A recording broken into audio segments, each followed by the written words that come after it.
Hello नमस्कार मेरे सभी प्यारे विद्यार्थियों, आरपीएससी व्यूज़ में आपका एक बार फिर से स्वागत है। और मैं एक और इकोनॉमिक्स की क्लास लेकर आ रहा हूं आपके लिए, जो कि आरपीएससी से संबंधित जो भी परीक्षाएं हैं उनके लिए बहुत महत्वपूर्ण है। और जो आने वाली जो एग्ज़ाम है सेकंड ग्रेड की टीचर अध्यापक की जो परीक्षा जो चल रही है, वो उसके लिए तो ये बहुत ही महत्वपूर्ण है। तो मैं इस क्लास में पहले हम ये क्लास कर चुके थे, एक क्लास इसका एक पार्ट बन चुका था। तो पिछली जो क्लास की थी, ये क्लास देखने से पहले पीछे वाली जो क्लास है उसको ज़रूर देख लीजिएगा, तब ही जाकर आपको ये समझ में आएगी। और इस वीडियो को पूरा अंत तक ज़रूर देखिएगा ताकि आपको हर चीज़ का पता चले। ठीक है। तो जो हमारी जो क्लास जो है, ये जो क्लास जो है ये रहेगी हमारी उपभोक्ता का संतुलन, है ना। तो देखिएगा हमारी जो पिछली जो क्लास थी, पिछली क्लास में हमने क्या कवर किया था। पिछली क्लास जो थी उसमें हमने क्या क्या कवर किया था, तो वो एक बार देख लीजिएगा जो नया बच्चा इस वीडियो को देख रहा है।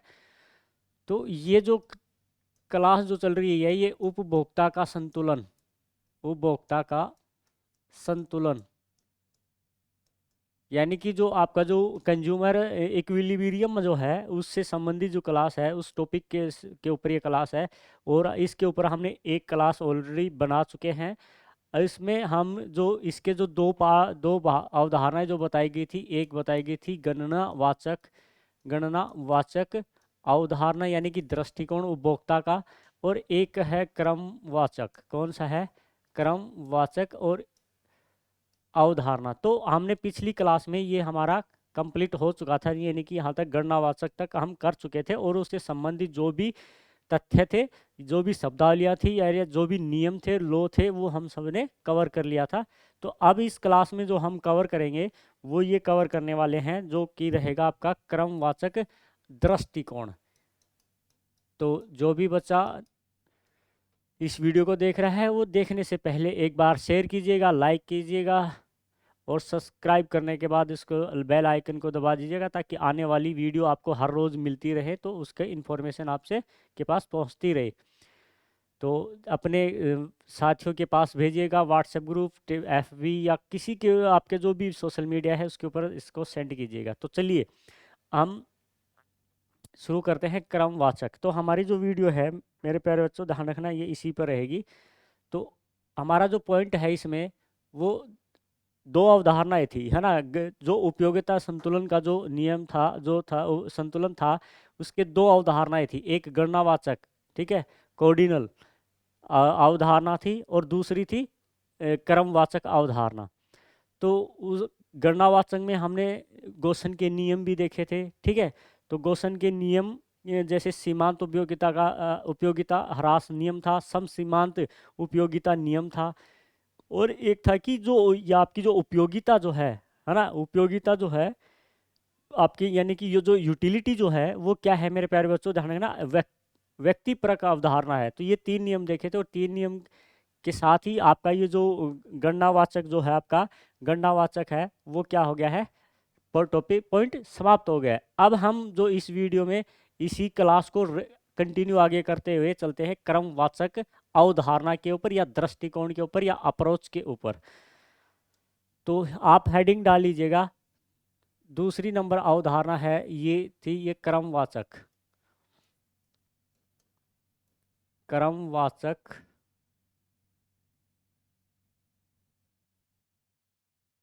अवधारणा, ठीक है। तो यानी कि जो ये क्रमवाचक जो अवधारणा, यानी कि ऑर्डिनल, है ना, ऑर्डिनल उपयोगिता अवधारणा है। तो इसको इंग्लिश में बोला जाता है ऑर्डिनल, ऑर्डिनल यूटिलिटी,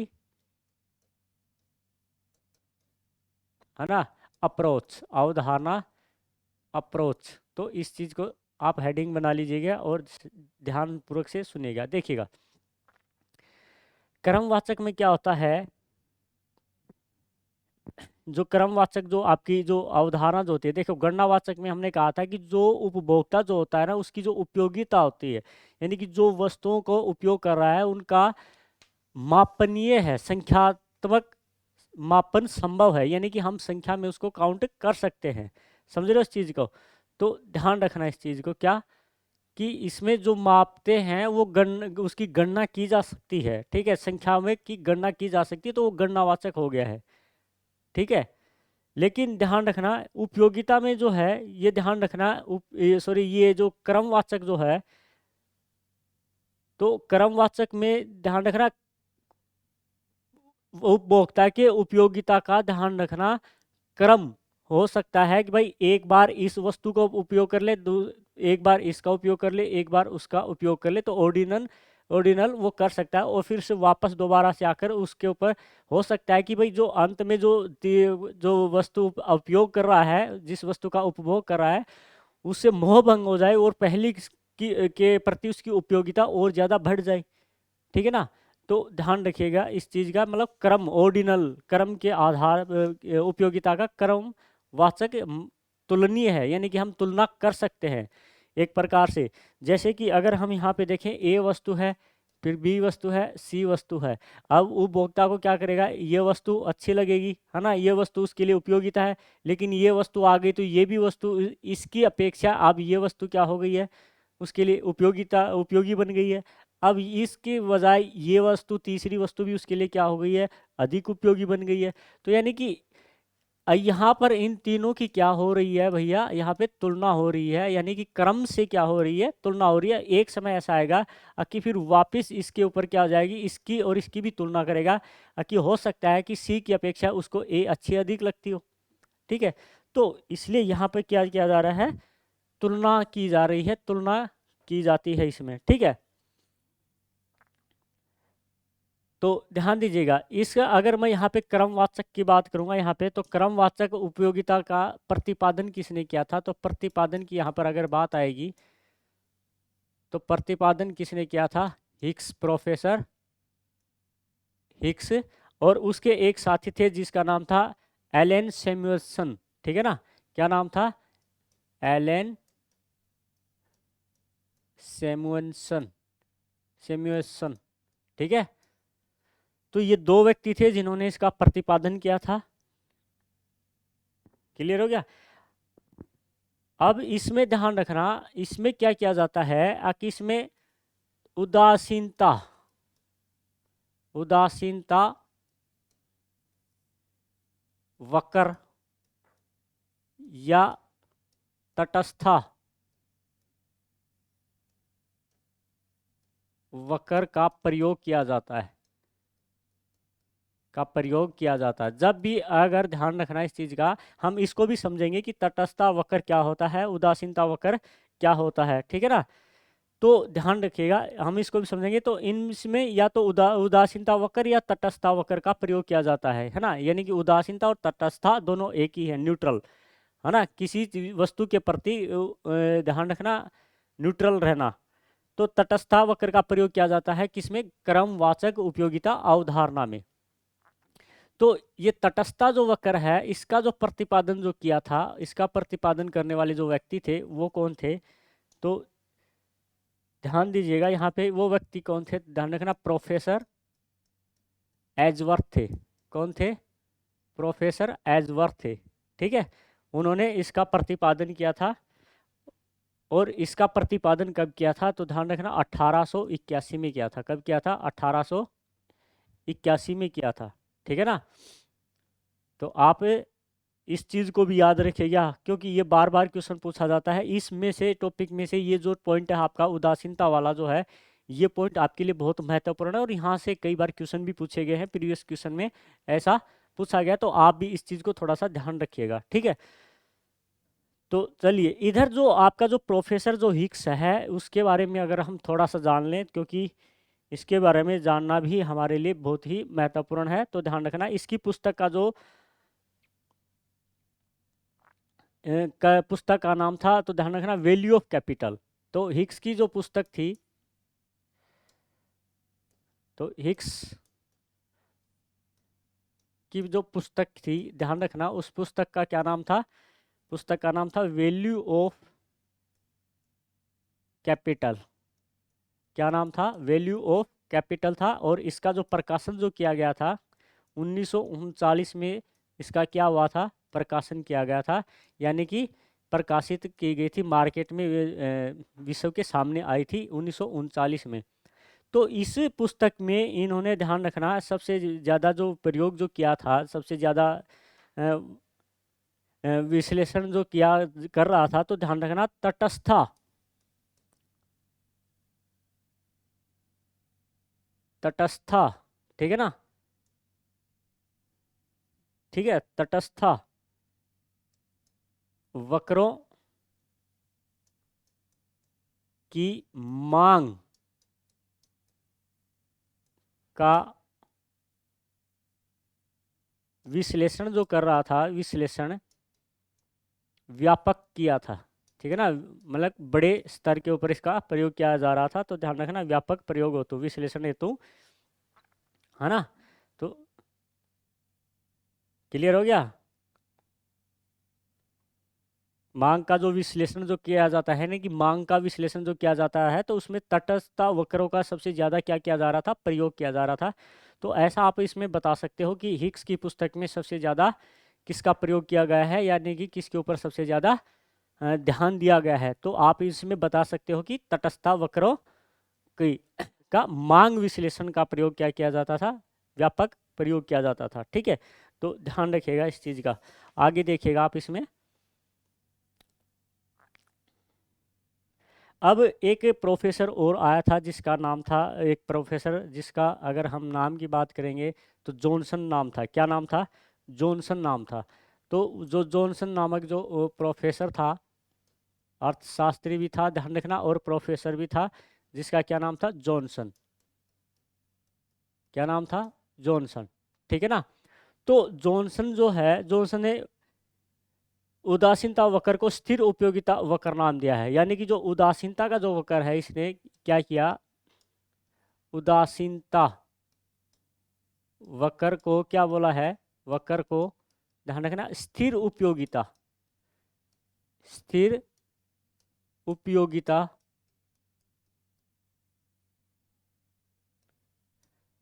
वक्र का नाम दिया है। तो ये ध्यान रखिएगा कि उस उदासीनता वक्र को स्थिर उपयोगिता का वक्र किस अर्थशास्त्री के द्वारा कहा गया है। तो आपका आंसर क्या होना चाहिए फिर इसमें? आपका आंसर जॉनसन होना चाहिए। क्या होना चाहिए? प्रोफेसर जॉनसन होना चाहिए, ठीक है। तो यहाँ तक मुझे आशा है कि आपको अच्छी तरीके से समझ में आ रहा होगा। तो इसको राइट कर लीजिएगा।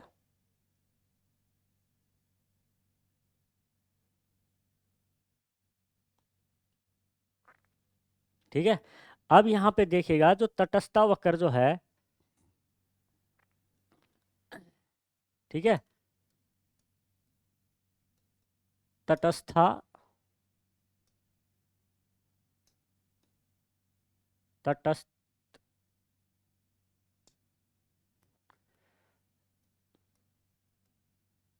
ठीक है ना, वक्र विश्लेषण जो है ना, तटस्थता वक्र विश्लेषण को सबसे लोकप्रिय बनाने का श्रेय किसे जाता है ना। सबसे प्रिय, लोकप्रिय, लोकप्रिय बनाने का श्रेय किसे जाता है। तो अगर हम ये चीज़ देखें तो ये किसको जाते हैं? दो व्यक्तियों को जाते हैं। किसको? दो व्यक्तियों को, ठीक है। एक ध्यान रखना एलन को, ठीक है, एक किसको? एलन को। वही जो क्रमवाचक जो उपयोगिता अवधारणा का प्रतिपादन किया था, वही दोनों व्यक्ति हैं हिग्स को, ठीक है। तो ध्यान रखिएगा दो व्यक्ति कौन कौन से थे? एलन, एलन और दूसरा कौन सा था? हिग्स। तो इस चीज़ को ध्यान रखिएगा, इन दो व्यक्तियों ने तटस्थता वक्र विश्लेषण को सबसे लोकप्रिय बनाया, इसलिए इनको क्या दिया जाता है? श्रेय दिया जाता है। क्या दिया जाता है? श्रेय दिया जाता है, ठीक है। अब हम यहाँ पे समझते हैं कि आपका तटस्थता वक्र क्या होता है। तटस्था वक्र क्या होता है, ठीक है। तो यहाँ पे ध्यान दीजिएगा, तटस्था वक्र क्या होता है, ठीक है। तो इसमें देखो क्या होता है कि दो वस्तुओं के उन, है ना, दो वस्तुएं होती है उसमें, और दो वस्तुओं के उन विभिन्न संयोगों को, वो उन विभिन्न संयोगों को दर्शाता है जिनसे उपभोक्ता को सम्मान संतुष्टि मिलती हो। सेटिस्फाई, समान रूप से क्या हो, सेटिस्फाई हो। ठीक है, तो वो क्या कहलाएंगे, तटस्था वक्र कहलाएंगे। या फिर हम कहेंगे सम्मान संतुष्टि प्रदान करने वाले वाले दो वस्तुओं के संयोग को मिलाने वाली जो रेखा है वो क्या होगी, ध्यान रखना, तटस्था वक्र रहेगी। ठीक है, तो यहाँ पे देखिएगा इसमें दो समान, है ना, दो समान या दो वस्तुओं के, है ना, समान की जगह काटिएगा, दो वस्तुओं के, दो वस्तुओं के उन विभिन्न संयोगों को, उन विभिन्न संयोगों को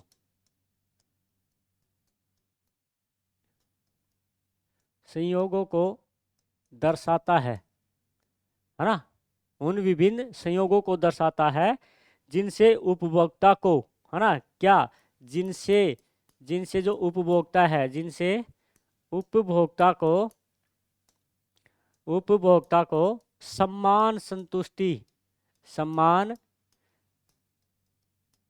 संतुष्टि मिले, है ना।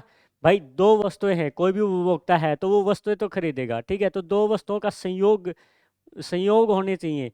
भाई एक पेन ले लिया और एक मतलब कि पेंसिल ले लिए, दो वस्तुएं हो गई है, तो इनका संयोग देखिएगा, इस पेन से भी वो संतुष्ट है और ये पेंसिल से भी संतुष्ट है, यानी कि दोनों वस्तुओं से क्या है, बराबर संतुष्ट है। ये नहीं है कि यार मेरे को तो पेन अच्छा लगा और उपयोग दोनों कर रहा है ना, पेंसिल अच्छी नहीं लगी, लेकिन ये नहीं है। तो इसमें क्या होना चाहिए कि दोनों जो वस्तुएं हैं उनका क्या होना चाहिए, समान संतुष्टि मिलनी चाहिए। ठीक है, तो समान संतुष्टि मिल रही है तो इसका मतलब क्या है कि तटस्थ वक्र, तटस्थ वक्र कहलाता है वो। ठीक है ना, यानी कि वो उदासीन है उनके प्रति। ठीक है, क्या है, उदासीन है, न्यूट्रल है, बिल्कुल न्यूट्रल है। भाई उसको चाहे कोई भी वस्तु दे दो उसके लिए भी वो सम्मान संतुष्टि मिलेगी उसको, और उसको वो कुछ वो भी दे दो। कुछ आपने देखा होगा कि आपके हर परिवार में कुछ एक ऐसा व्यक्ति न्यूट्रल होता है, उसको कोई किसी से लेना देना होता है, उसको खाने में से कुछ भी दे दो, है ना, चाहे सूखी रोटी दे दो तो भी वो क्या करेगा, संतुष्ट है ना, और चाहे उसको पनीर में गाड़ दो तो भी नहीं कहेगा हाँ संतुष्ट हूँ मैं, और बिना सब्जी की रोटी खिलाओगे तो भी क्या कहेगा, संतुष्ट हूँ मैं। तो यानी कि वो उदासीन है, न्यूट्रल है, वस्तुओं के तो अलग अलग प्रयोग करता है, ठीक है, उनके और लेकिन वो क्या है, उनके सम्मान संतुष्टि प्राप्त करता है। तो वो ऐसा अगर हो तो दो वस्तुओं के प्रति, उपयोगिता के प्रति, कोई भी अगर हम वस्तु का उपयोग कर रहे हैं तो उसके प्रति अगर सम्मान संतुष्टि मिलती हो तो वो क्या कहलाएगा, तटस्थ वक्र के अंतर्गत शामिल होती हैं। ठीक है, और इनको मिलाने वाली जो रेखा होती है ना, इनको, ये तटस्थ जो वक्र है ये एक रेखा है, ये क्या है कि रेखा होती है, यानी कि दो वस्तुओं के, है ना, दो वस्तुओं के, दो वस्तुओं को मिलाने वाली रेखा है, ये मिलाने वाली रेखा है ये एक प्रकार से। ठीक है, तो ध्यान रखना इस चीज़ की। अब आगे देखिएगा, अगर हम इसका वो देखेंगे कि तो मान्यताएं क्या है, तटस्थ वक्र की मान्यताएं क्या है ना, कैसे मान ले कि ये तटस्थ वक्र है, तो हम क्या करेंगे, मान्यताएं, तो मान्यताएं देखेंगे तो ध्यान रखना, उपयोगिता तुलनीय होती है इसमें, इसमें जो भी वस्तुओं का उपयोग कर रहा है तो इसका मतलब उपयोगिता का ही तो प्रयोग कर रहा है वो। ठीक है, तो उपयोगिता तुलनीय होती है, तुलना होती है इसमें। पहला क्या होता है, उपयोगिता, उपयोगिता तुलनीय है, यानी कि तुलना के समान है वो। ठीक है ना, हम उसकी तुलना की जा सकती है, ध्यान रखना। ठीक है ना, और दूसरा उसमें क्या है कि हरासमान, हरासमान, है ना। ह्रासमान का मतलब कमी आना, ठीक है ना। प्रतिस्थापन, ह्रासमान प्रतिस्थापन की दर का नियम लागू होता है, कि दर का नियम लागू होता है, भाई ध्यान रखना, नियम लागू होता है। तटस्थ वक्र में क्या होता है, ध्यान रखना, ह्रासमान प्रतिस्थापन की दर का नियम लागू होता है। ह्रासमान का मतलब होता है कमी होना, और कमी होना, और प्रतिस्थापन का मतलब क्या होता है, एक वस्तु बदलना, है ना, वस्तु बदलना। यानी कि एक वस्तु के स्थान पर, ये जैसे ए वस्तु है, एक बी वस्तु है, ठीक है। तो ध्यान रखना इसकी जो उपयोगिता है वो कितनी है, ध्यान रखना, वो 10% है। कितनी है उपयोगिता, कितनी है, 10% है।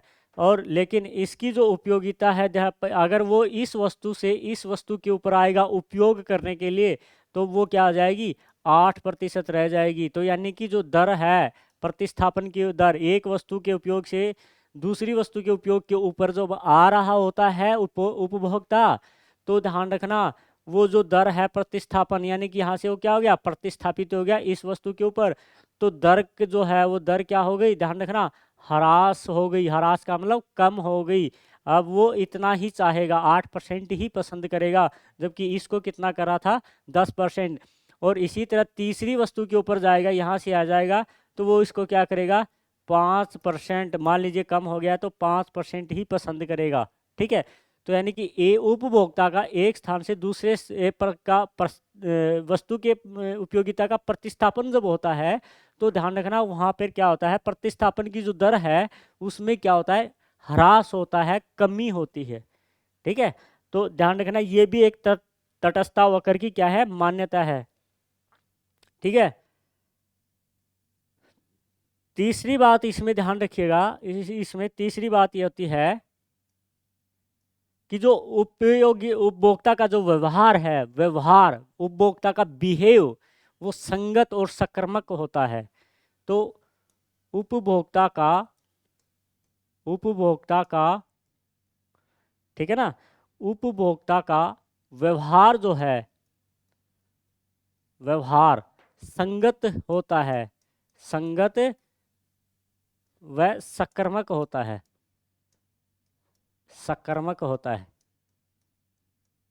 ठीक है ना। तो अगर ये तीनों जो चीजें जो हो रही हैं, तो ध्यान रखना, तीनों चीजें जो हो रही हैं, तो ध्यान रखना उसको हम क्या कह सकते हैं कि भाई वो जो उपभोक्ता है उस वस्तु के प्रति, वो उपभोक्ता क्या है भाई, ध्यान रखना, तटस्थ वक्र है का नियम लागू कर रहा है, ठीक है ना। क्या कर रहा है, तटस्थ वक्र का नियम लागू कर रहा है। तो इसका मतलब क्या है, उसकी उपयोगिता कैसी है, उदासीन है। कैसी है, उदासीन है उस उपभोक्ता की, ठीक है। तो अब यहाँ पे देखिएगा, कई बच्चों को ये शायद ये समझ में नहीं आया कि सर ये लास्ट लाइन जो है, लास्ट लाइन को तो आपने क्या बोल दिया है, संगत और सकारात्मक बता के चले गए हैं, बताएंगे ये भी। तो यहाँ पर देखिएगा संगत और सकारात्मक क्या होता है, ठीक है ना।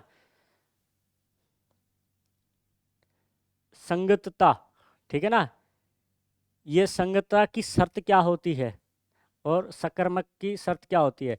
तो सकारात्मकता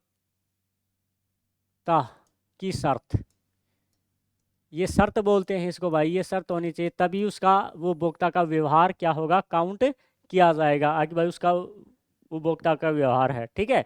तो देखिएगा सकारात्मकता क्या है होती है, या मान लीजिए कि सकारात्मकता क्या है, ऐसा समझ लीजिएगा ताकि आपको बहुत अच्छे तरीके से समझ में आएगा ये, ठीक है। यदि उपभोक्ता ए वस्तु को, है ना, बी से अधिक और बी को सी से अधिक, ठीक है, सी से अधिक पसंद करता है ना, सी से अधिक पसंद करता है, तो वह वस्तु ए को सी की तुलना में भी पसंद करेगा। देखिएगा यहाँ पे क्या है, यहाँ लिखिएगा, यदि उपभोक्ता, यदि उपभोक्ता वस्तु ए को, ए को बी से, बी को बी को वस्तु सी से और सी को वस्तु डी से अधिक पसंद करता है, अधिक पसंद करता है। ठीक है, इतना समझ में आया?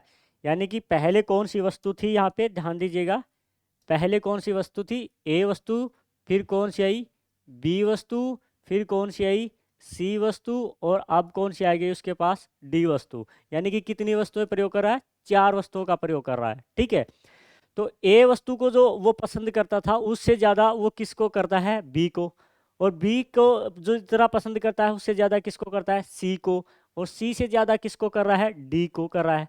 ठीक है, यहाँ तक तो आ गया होगा समझ में। यानी कि जो वस्तु उसको मिल रही है वो क्या हो रहा है, ज़्यादा पसंद कर रहा है। लेकिन सक्रमकता का नियम क्या कहता है कि ये नहीं है कि जो वस्तुएं उसको मिलती गई और उसी को आगे पसंद करता गया और पीछे वालियों को वो भूलता गया, अरे भाई ये मेरे को पसंद नहीं है, वो पसंद नहीं है, फलाना नहीं है, दिखड़ा नहीं है। ठीक है, ऐसा नहीं है इसमें। तो क्या ऐसा करता है तो वो क्या करेगा, वह वस्तु ए को, वह वस्तु वह वस्तु ए को वस्तु डी की तुलना में पसंद करेगा। समझ रहे हो इस चीज को? ठीक है, जैसे तुलना करते हैं, इसमें क्या हो रही है, तुलना हो रही है। मैंने कहा था ना कि ये तुलनीय है, तुलना, कंपेरिंग हो रही है, यहाँ पे कंपेरिजन करो। तो यहाँ पे ए वस्तु है, बी वस्तु है, तो उसको सबसे ज़्यादा अच्छी कौन सी लगी, बी लगी। ठीक है, तुलना हो गई। फिर सी ला कर रख दी, सी के, फिर बी की अपेक्षा वो सी को अधिक पसंद करने लगा, और डी, फिर डी को सी की अपेक्षा डी को पसंद करने लगा। और फिर वो क्या करेगा, ए को और डी में दोनों में तुलना करवा दी, उससे दोनों में क्या करवा दी, तुलना करवा दी। तो यहाँ पे ए को बी की अपेक्षा तो वो कम कर रहा था ना, लेकिन यहाँ पे वो क्या कर रहा है, ए को अधिक पसंद कर रहा है, किसकी अपेक्षा, डी की अपेक्षा। ठीक है, तो इसके कहने का मतलब यह है कि जब उपभोक्ता, ध्यान रखना, कंपेयरिंग हो रही है तो पहली वस्तु की तुलना करेगा लास्ट वाली से, तो ध्यान रखना वो अधिक पसंद करेगा, ऐसा नहीं कि वो भूल जाएगा उसको। ठीक है, तो जो इन सभी को ऐसा करेगा, ऐसा अपना व्यवहार बनाकर रखेगा, तो वो कौन सा व्यवहार कहलाएगा, ध्यान रखना, सक्रमकता का व्यवहार। ठीक है, सक्रमकता का व्यवहार कहलाएगा। ठीक है, ध्यान रखिएगा इस चीज। अगला दूसरा देखिएगा, इसमें दूसरा अगर हम देखें तो संगतता की शर्त क्या है, संगतता की शर्त क्या होती है ना, या संगतता क्या है, इतना देख लीजिएगा। ठीक है, या आप क्या कीजिएगा, इसको क्या है ना, इस चीज से तो आप बेहतर समझेगा।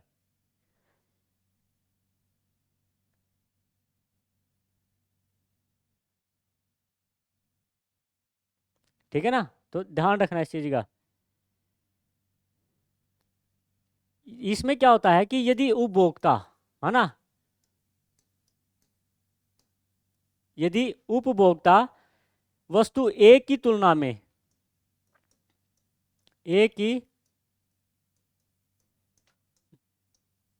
तुलना में, ठीक है ना, वस्तु बी को अधिक वरीयता देता है, वस्तु बी को अधिक वरीयता देता है। ठीक है, तो वह कभी भी बी की तुलना में, वह कभी भी बी की तुलना में ए को वरीयता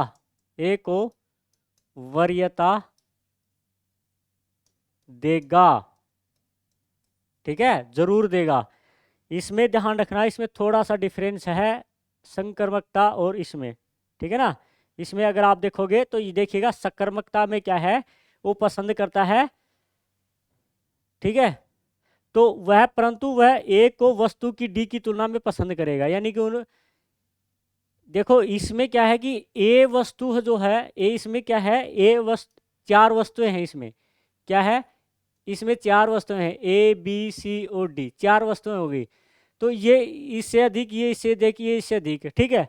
तो जरूरी नहीं वो क्या करेगा, ए को इससे भी अधिक पसंद कर ले, भाई बी से तो ज्यादा पसंद नहीं करता ए को, ठीक है, लेकिन सी से तो करेगा, ठीक है, लेकिन सी से तो करेगा, ए को डी से अधिक पसंद करेगा, ऐसा करेगा वो, ठीक है। जरूरी नहीं है कि अगर एक वस्तु से अगर वो कम पसंद करता है तो जरूरी नहीं है कि दूसरी वस्तु से भी पसंद करेगा, से ज्यादा पसंद करेगा, ठीक है, ध्यान रखना।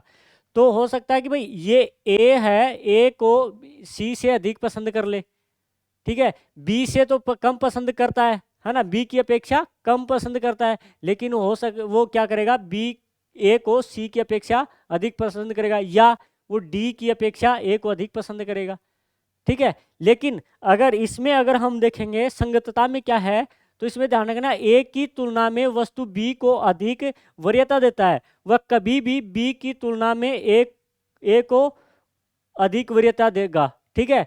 तो कभी तो देगा ना, कभी तो पसंद करेगा ना, अभी तो बी से कम पसंद करता है ना, लेकिन कभी, आज नहीं तो कल करेगा, जरूर करेगा, उपभोक्ता जरूर करेगा। और यही क्या होगा, यही क्या, देखो आप कोई भी घटिया वस्तु है वो आपके सामने है, वो नहीं खरीदोगे, है ना, लेकिन एक दिन तो ऐसा आएगा ना कि उसको खरीदोगे, यही आपका संगतता का व्यवहार है, जरूर खरीदेगा उसको उपभोक्ता, ठीक है।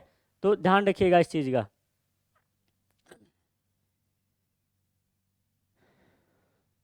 तो हो गया इस चीज का समझ में आ गया, तो आप इस चीज को कमेंट में कीजिएगा और बताइएगा कि ये आपको समझ में आया है या नहीं आया है, ठीक है।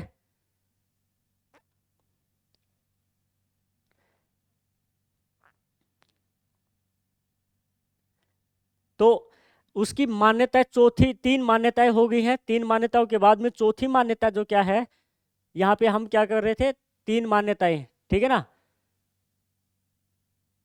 3 मान्यताएं जो हैं, 3 मान्यताएं कौन कौन सी हैं, तो ध्यान रखना। पहली मान्यता ये है आपकी, पहली यानी कि वो तुलनीय है, दूसरी ह्रासमान प्रतिस्थापन है, और तीसरी कौन सी है, ध्यान रखना, उपभोक्ता का व्यवहार संगत और संक्रमक होता है। अब चौथी देखिएगा,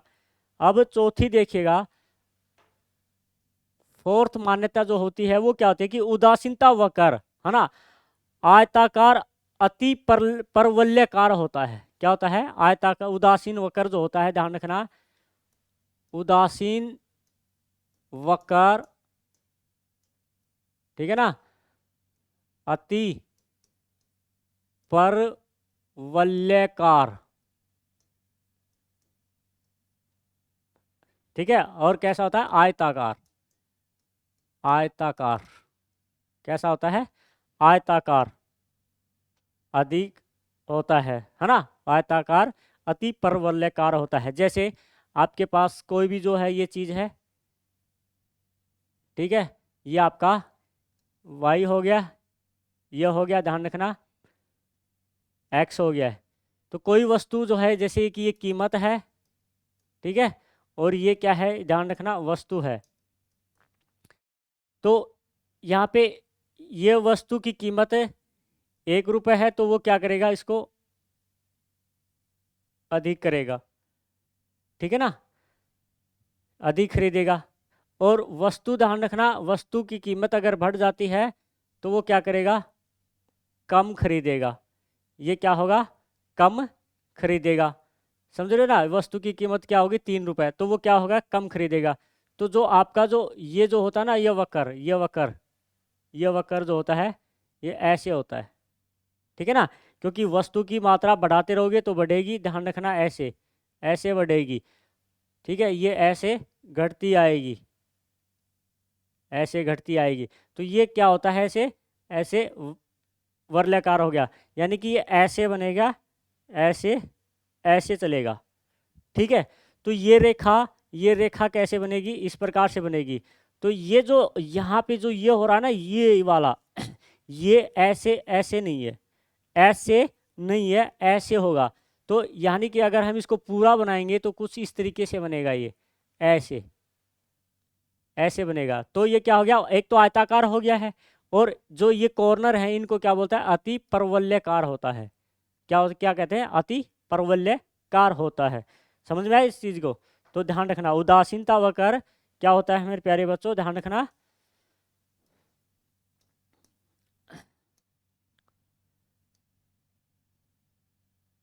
ठीक है, तो ध्यान रखना, अति उदासीन वक्र आयताकार, आयताकार अति परवलयकार होता है। ठीक है,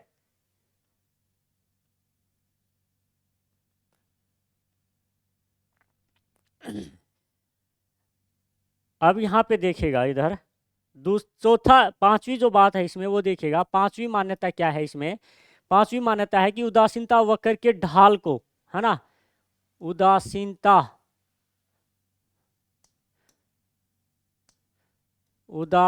उदासीनता वक्र के ढाल को प्रतिस्थापन, है ना, क्या बोलते हैं, प्रतिस्थापन सीमांत। ठीक है ना, सॉरी, को ढाल को यहाँ पे ऐसे नहीं, ऐसे कीजिएगा। ठीक है ना, उदासीनता वक्र के ढाल के ऋणात्मक, है ना, ऋणात्मक, है ना, ऋणात्मक को प्रतिस्थापन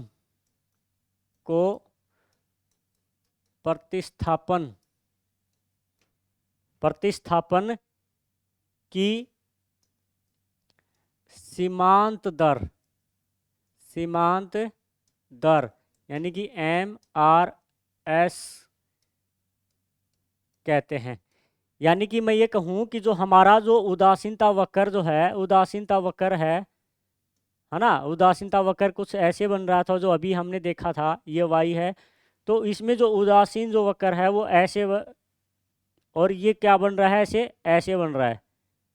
क्या हो रहा है, ऐसे बन रहा है। ठीक है ना, तो ये जो है ना, ये वाला ढाल जो है, ये वाला जो ढाल है ये प्रतिस्थापन हो रहा है। क्या हो रहा है, प्रतिस्थापन हो रहा है। यानी कि यहाँ से अगर हम इसको देखेंगे तो ध्यान दीजिएगा, यहाँ पर कोई भी जो वस्तु जो होती है, कोई भी जो वस्तु होती है उसका मूल्य कम होता है तो ध्यान रखना उसकी क्वांटिटी ज़्यादा होती है, यानी कि मांग ज़्यादा होती है। ठीक है, ये कीमत जैसे ही बढ़ेगी तो वो क्या हो जाएगा, थोड़ा सा उसका कम हो जाएगा।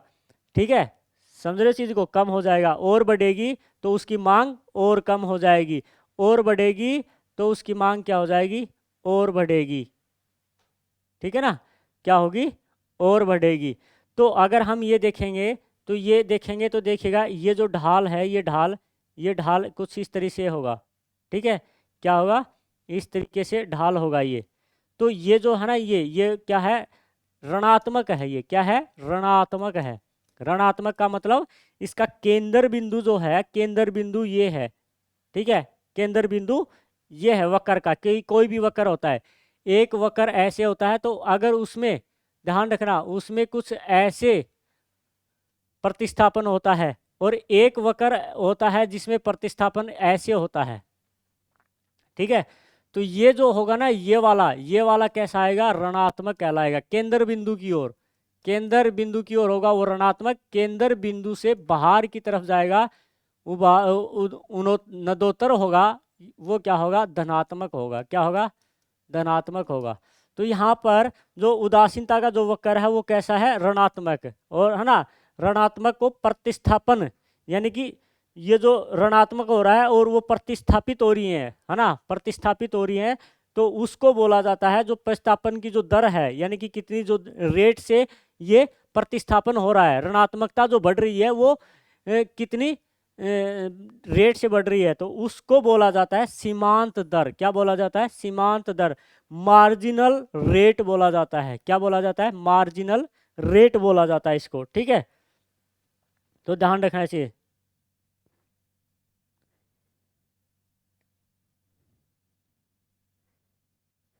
ठीक है, तो ध्यान दीजिएगा इस चीज का। तो ये इसकी 5 मान्यताएं। अब यहाँ पे देख लीजिएगा, इसको एक अच्छी तरीके से समझ लीजिएगा। सीमांत दर क्या होती है? ठीक है ना, सीमांत दर क्या होती है? तो सीमांत दर क्या होती है, तो इसको देखिएगा। प्रतिस्थापन, प्रतिस्थापन की सीमांत दर,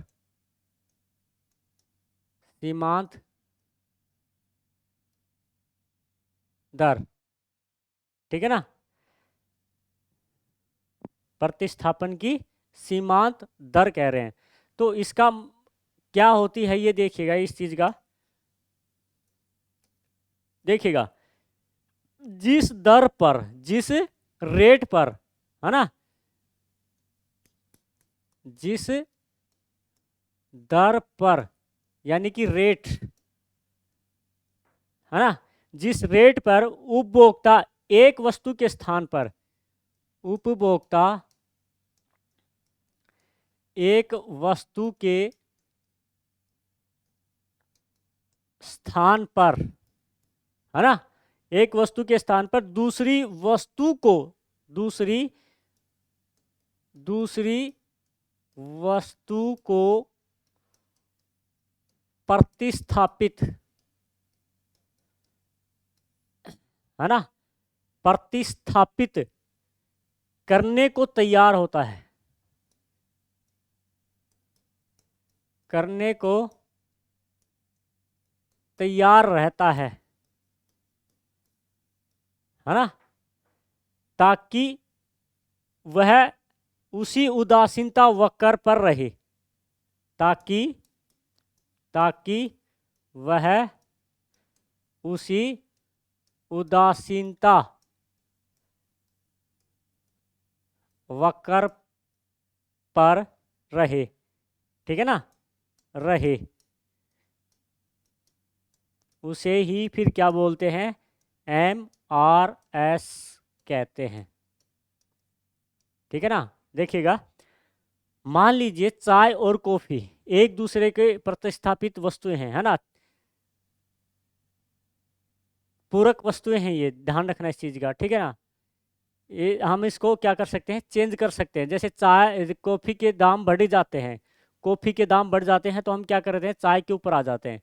तो यहाँ पर जैसे ही दाम बढ़े, कीमत बढ़ी, तो जो उपभोक्ता है एक वस्तु के स्थान पर दूसरी वस्तु को क्या कर देता है? प्रतिस्थापित कर देता है। यानी कि कॉफी की जगह वो क्या लेकर आ गया है? चाय लेकर आ गया है। ठीक है ना, उसके लिए तैयार है, उसके लिए क्या है? तैयार है। अब ये नहीं है कि कीमत बढ़ गई है और वो कॉफी ही पीना चाहेगा, तो फिर वो उदासीन नहीं रहेगा, तटस्थ उपभोक्ता नहीं रहेगा, ध्यान रखना। ठीक है, उदासीनता का मतलब कीमत ज़्यादा होने पर वो क्या है?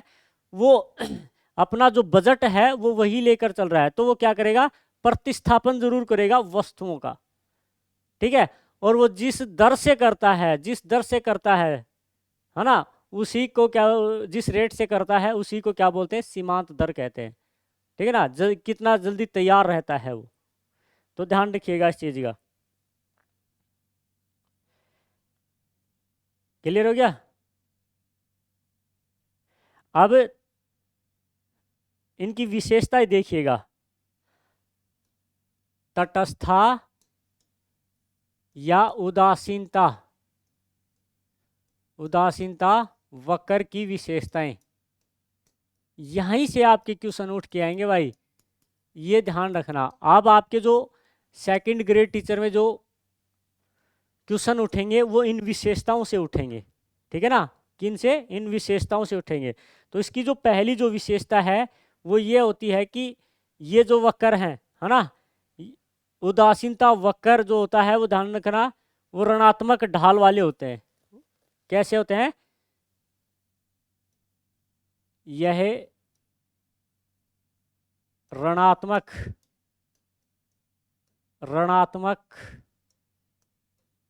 ढाल, है ना, कैसा ढाल मिलेगा, ढाल वाले होते हैं। ठीक है, दूसरी बात ध्यान रखना, ऊपर से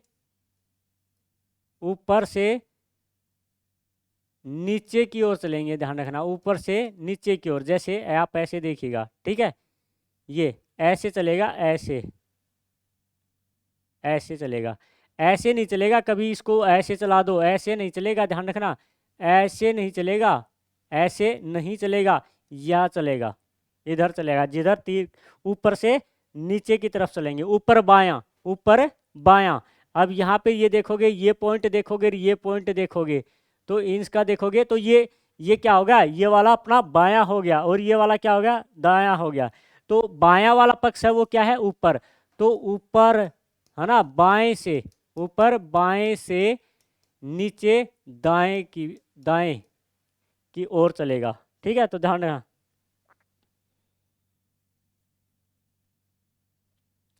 ठीक है ना। दूसरी बात है, इसकी विशेषता है कि एम आर एस बढ़ने पर, मान लीजिए हम जो सीमांत प्रतिस्थापन की सीमांत दर को क्या कर दें, बढ़ा दें। ठीक है ना, तो बढ़ा दे तो तटस्थ वक्र, तो है ना, बढ़ने पर तटस्थ वक्र, ठीक है ना, मूल बिंदु के प्रति, मूल मूल बिंदु के प्रति, मूल बिंदु के प्रति कैसा रहेगा, नतोदर रहेगा, नतोदर या अवतल, अवतल होगा। कैसा होगा, अवतल होगा। ठीक है, कैसा रहेगा, अवतल होगा। ध्यान रखना, जैसे जैसे एम आर एस की जो रेट बढ़ेगी, तो ध्यान रखना वो क्या होगा, ध्यान रखना, अवतल की तरफ बनता चला जाएगा। कैसा बनता चला जाएगा, अवतल। ठीक है ना, तो इस चीज़ को थोड़ा सा ध्यान रखिएगा। जैसे जैसे एम आर एस की जो प्रतिस्थापन की जो रेट है वो बढ़ेगी, तो ध्यान रखना नतोत्तर होगा, अवतल होगा। और अगर एम आर एस की जो रेट घटेगी, तटस्थ वक्र मूल बिंदु के प्रति, ध्यान रखना कैसा रहेगा, उत्तल रहेगा, उत्तल रहेगा। ध्यान रखना कैसा रहेगा, उत्तल रहेगा।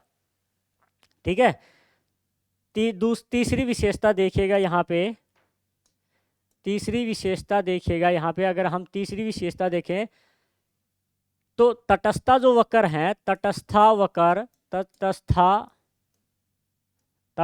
वक्र जो है ना, प्रत्येक बिंदु पर, प्रत्येक प्रत्येक बिंदु पर समान संतुष्टि दर्शाते हैं। क्या दर्शाते हैं, समान संतुष्टि को दर्शाते हैं। ठीक है, चाहे एम आर एस कितनी बढ़ जाओ, यानी कि प्रतिस्थापन की जो सीमांत दर है वो घटती रहेगी, तो वो उसी बिंदु के ऊपर भी संतुष्ट रहेगा, और बढ़ेगी तो भी संतुष्ट रहेगा। ठीक है, ध्यान रखना, यानी कि प्रत्येक बिंदु पर क्या रहेंगे, समान संतुष्टि मिलेगी उपभोक्ता को। ठीक है, चौथा जो इसकी जो विशेषता जो आती है वो देखिएगा, तटस्था वक्र एक दूसरे को आपस में नहीं काटते हैं भाई। तटस्था वक्र एक, ठीक है ना, दूसरे को आपस में नहीं काटते, एक दूसरे को आपस में नहीं काटते, नहीं काटते हैं। ये ध्यान रखना, ये विशेषता है, और यहीं से ध्यान रखना क्या होगा, यहीं से क्या होगा आपका, ध्यान रखना आपके क्वेश्चन उठेंगे, यहीं से आपके क्वेश्चन बनकर आएंगे।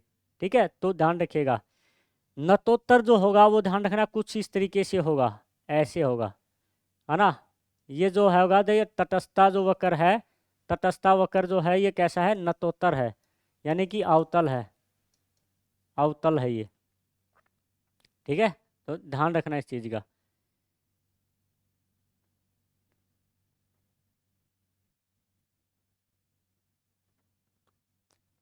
चलिएगा आगे देखो भाई, आगे देखते हैं। अब कुछ शब्दावलियां हैं जिनसे संबंधित है। जो सबसे पहले हमने उपयोगिता का जो संतुलन है उसमें पढ़ा था ना, एक विवेकशील उपभोक्ता, है ना, अपनी आय का जो है प्रतिबंधित होने पर भी क्या करेगा, वो वस्तुओं का उपयोग करेगा। तो बजट प्रतिबंध, तो बजट प्रतिबंध क्या होता है, ये शब्द आपने, मैंने पहली क्लास में इसका जिक्र किया था। तो बजट प्रतिबंध क्या होता है, ठीक है ना। बजट प्रतिबंध यानी कि बजट कॉन्स्टेंट, ठीक है ना, अपने बजट के प्रति वो क्या है, स्थिर है, यानी कि स्थिर है, उसकी बजट है वो स्थिर है। जैसे 10,000 रुपये में ही वो का सब कुछ करना है तो उसको 10,000 में ही करना है, ठीक है ना। तो ध्यान रखना इस चीज़ का। तो उपभोक्ता अपने, इसमें क्या होता है, उपभोक्ता, ठीक है ना, उपभोक्ता अपने दिए हुए, है ना, अपने दिए हुए बजट प्रतिबंध, अपने दिए हुए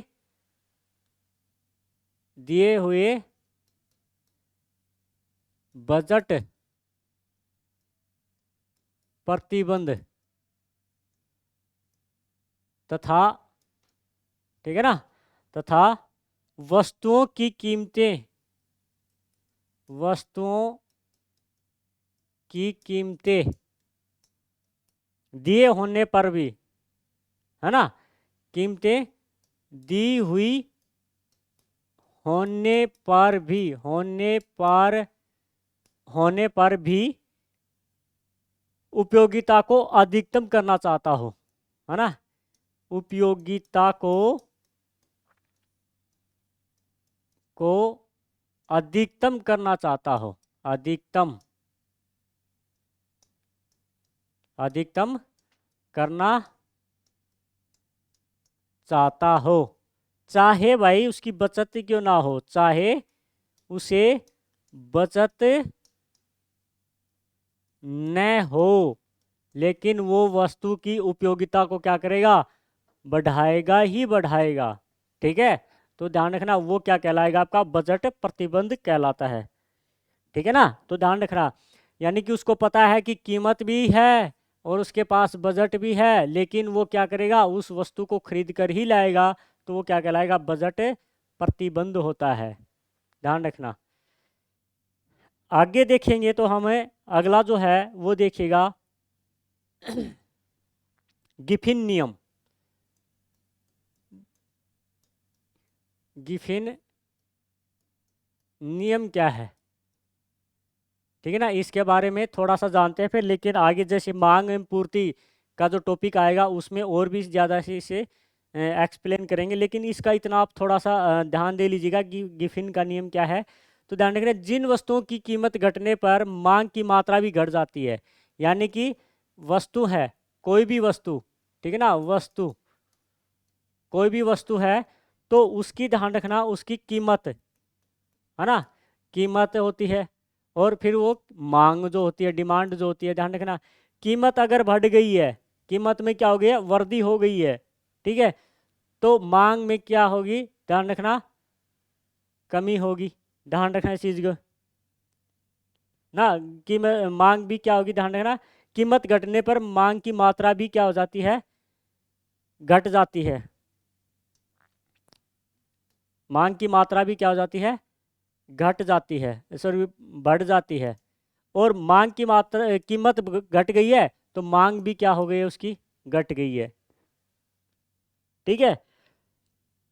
यानी कि मैं ये कहूँ कि जिन वस्तुओं के ऊपर, ठीक है ना, जिन वस्तुओं के ऊपर मांग का नियम लागू नहीं होता है, किसका, जिन वस्तुओं के ऊपर मांग का नियम लागू नहीं होता है, नियम नहीं लागू होता है, वो नियम क्या कहलाएगा, वो नियम क्या कहलाएगा, गिफिन का नियम कहलाएगा, समझ रहे हो।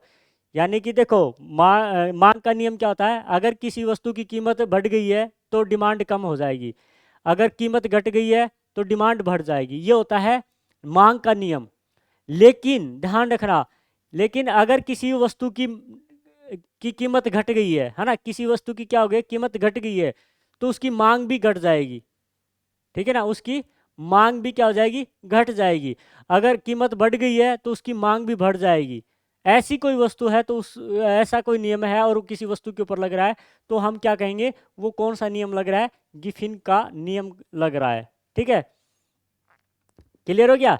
लेकिन ये नियम लगेगा कब, ये नियम लगेगा कब, कब लगेगा भाई, कब लगेगा। ठीक है, तो ये देखिएगा कब लगेगा, उसके लिए कुछ शर्तें हैं, उसके लिए क्या है, कुछ शर्तें हैं, होती हैं।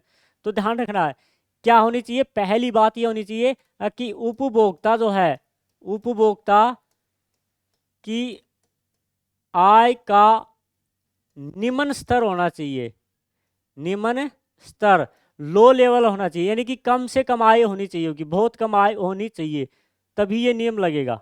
ठीक है ना, तो ध्यान रखना इस चीज का।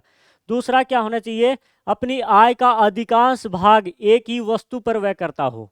दूसरा नियम क्या होगा, अधिकांश, अधिकांश, ठीक है ना, आय का, अधिकांश आय का, अधिकांश, ठीक है ना, अपनी आय का अधिकांश भाग, सॉरी, अधिकांश भाग, अधिकांश भाग, क्या बोलता, क्या बोल रहा हूं मैं, है ना, आय का अधिकांश भाग, अधिकांश, अधिकांश भाग एक ही वस्तु पर व्यय करता हो, एक ही वस्तु पर व्यय करता हो, है ना, तो फिर वो क्या कहलाएगा, ध्यान रखना, वो क्या कहलाएगा, गिफिन का नियम होगा। अगर ये दो शर्तें हैं किसी भी व्यक्ति के पास, किसी कोई भी उपभोक्ता है ना, तो वो यूज करेगा कौन सा, गिफिन का नियम। उसकी आय निम्न कम होती है तो वो क्या होता है, सबसे पहले क्या करेगा, घटिया वस्तु ही खरीदेगा, घटिया वस्तु ही क्या करेगा, खरीदेगा। ठीक है, लेकिन घटिया वस्तु की कीमत घट गई है तो फिर वो क्या करेगा, ध्यान रखना, उस वस्तु की डिमांड नहीं करेगा, क्या, उस वस्तु की डिमांड नहीं करेगा। ठीक है ना, तो ध्यान रखना इस चीज का। क्लियर हो गया इस चीज का। दूसरा क्या करे, एक ही वस्तु के ऊपर वो कर रहा हो, अधिक व्यय कर रहा हो, तो फिर वो क्या करेगा, दूसरी वस्तु खरीदेगा। तो इसलिए ये दो नियम होते हैं गिफिन के नियम, और अच्छे तरीके से हम अगली क्लास में अगले टॉपिक के साथ समझेंगे। तो आज की जो क्लास है वो यहीं पे समाप्त होती है। मिलते हैं नई क्लास में नई टॉपिक के साथ। जय हिंद, जय भारत।